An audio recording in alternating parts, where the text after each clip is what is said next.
ஒரு ஜாதகருக்கு 11ஆம் இடம் தான் லாபஸ்தானம், ஆசை நிறைவேறும் இடம்.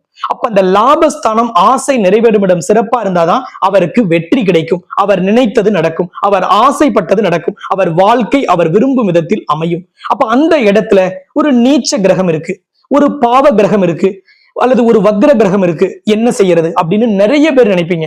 கவலையே படாதீங்க, ஜோதிடம் மிக மிக வலிமையானது. அதில் நிறைய விதிகள் இருப்பது போல் விதி விலக்குகளும் இருக்கு.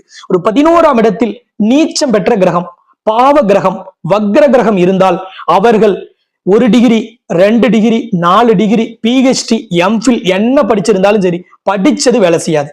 அவரோட அனுபவம் பிரம்மாண்டமாக இருக்கும்.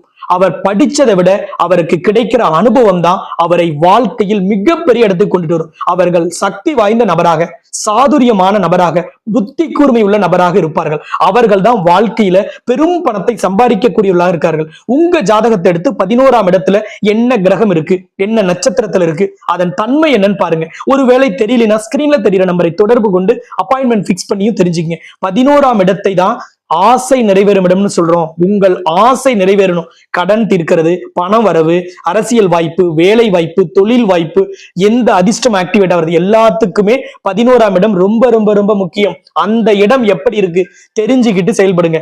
அதை ஆக்டிவேட் செய்யணுமா, ஆக்டிவேட் செய்யுங்க. சாந்தப்படுத்தணுமா, சாந்தப்படுத்துங்க. பிரீத்தி செய்யணுமா, பிரீத்தி பண்ணுங்க. என்ன செய்யணுமோ செய்து 11ஆம் இடத்தை ஆக்டிவேட் செய்யுங்க. உங்கள் ஜாதகமும் ராஜயோகம் உள்ள ஜாதகம், அதிர்ஷ்டம் தரும் ஜாதகம். இவர் ஏன் இவ்வளவு உயர்ந்திருக்கார், அவர் எப்படி அவ்வளவு பெரிய வெற்றியை பெற்றார் அப்படின்னு எவ்வளவு நாள் தான் மத்தவங்களை பார்த்து ஏக்க பெருமூச்சு விடுறது. நம் ஜாதகத்தையும் வலிமையுள்ளதாக மாற்றுங்கள். நீங்களும் மிகப்பெரிய வெற்றியையும் சரித்திரத்தையும் சாதனையையும் படைத்து நீங்களும் வாழ்க்கையில் ஒரு பிரபல நபராக வருவதற்கு என்னுடைய வாழ்த்துக்கள்.